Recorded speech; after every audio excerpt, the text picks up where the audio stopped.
Hello students, this is Bhupendra. Online study की इस series में आज हम चैप्टर सेकेंड वैद्युत फ्लक्स तथा गॉस की प्रमेय electric flux and Gauss's theorem के बारे में अध्ययन करेंगे। अब यहाँ पे सबसे पहले अगर हम शुरुआत करें तो घनकोण है, स्टेरेडियन है और रेडियन है, इन सब के बारे में चर्चा करेंगे। तो सबसे पहले यहाँ पे पहला टॉपिक आता है हमारा घनकोण। अब घनकोण क्या होता है? तो वैसे तो हम जानते हैं कि किसी वृत्त की चाप वृत्त के केंद्र पर एक अंतरित कोण अंतरित करती है, इसे समतलीय कोण कहते हैं और इसका मात्रक रेडियन होता है। में थीटा की वैल्यू अगर कहीं पे हमको थीटा की कोई चीज़ है और उसको अगर हम उसकी यूनिट रिप्रेजेंट करेंगे तो रेडियन में होती है। तो एक रेडियन क्या है? एक रेडियन वह कोण है जो किसी वृत्त की त्रिज्या के बराबर लंबाई की चाप उस वृत्त के केंद्र पर अंतरित करती है। इसी प्रकार घनकोण किसी गोलीय पृष्ठ का क्षेत्रफल गोले के अंदर पर जो कोण अंतरित करता है उसे ही घनकोण कहते हैं। इसे हम क्या करते हैं? ओमेगा से प्रदर्शित करते हैं। तो घनकोण d omega is equal to d A upon r square. घनकोण का मात्रक क्या होता है? स्टेरेडियन। इसको एस आर से लिखते हैं। अब स्टेरेडियन क्या होता है?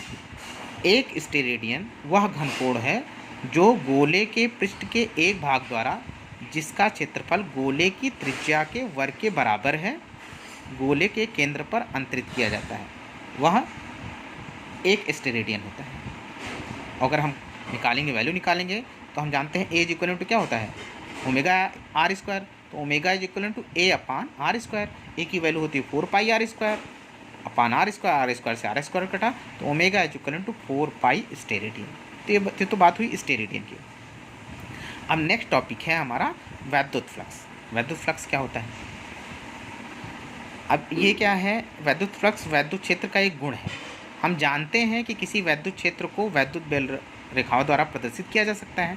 जहाँ वैद्युत बल रेखाएं पास पास होती हैं वहाँ वैद्युत क्षेत्र प्रबल होता है और जहाँ दूर दूर होती हैं वहाँ वैद्युत क्षेत्र निर्बल या बहुत कम होता है। तो किसी वैद्युत क्षेत्र में खींचे गए किसी काल्पनिक पृष्ठ से गुजरने वाली वैद्युत चुंबकीय बल रेखाओं की संख्या उस पृष्ठ से बद्ध वैद्युत फ्लक्स कहलाती है। इसे हमेशा फाई और ये सफिक्स में ई का मतलब इलेक्ट्रिक से व्यक्त करते हैं। यहाँ एक डायग्राम बना देंगे डी ए। ये क्या होता है?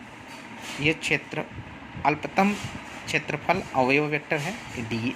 ये ए है, एरिया है। ई का मतलब इलेक्ट्रिक।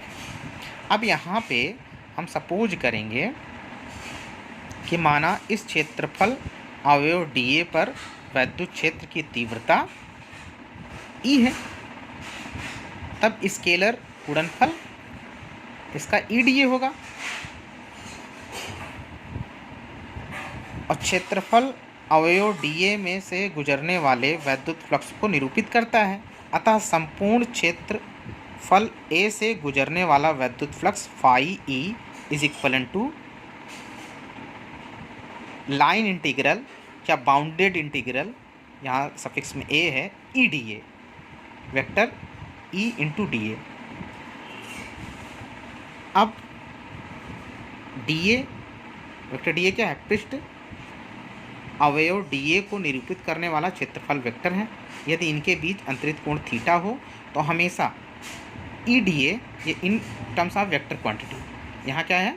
तो जब वेक्टर में हटेगा तो उसके साथ कोई ना कोई एंगल क्रिएट होता है। तो उसी तरीके से E D A cos theta और वेयर थीटा इज एंगल।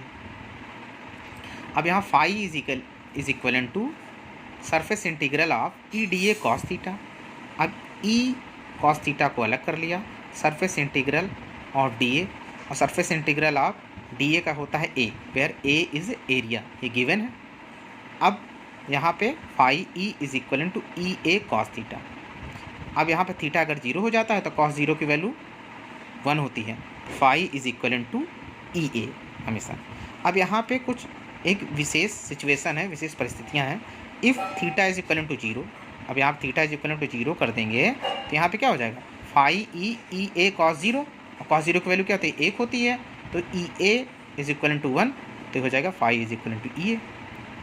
तो ये जो पहली कंडीशन है यहाँ पे, ये जीरो कब हो जाएगा? यदि समतल पृष्ठ वैद्युत क्षेत्र ई के अभिलंबवत है, तब theta is equal to zero.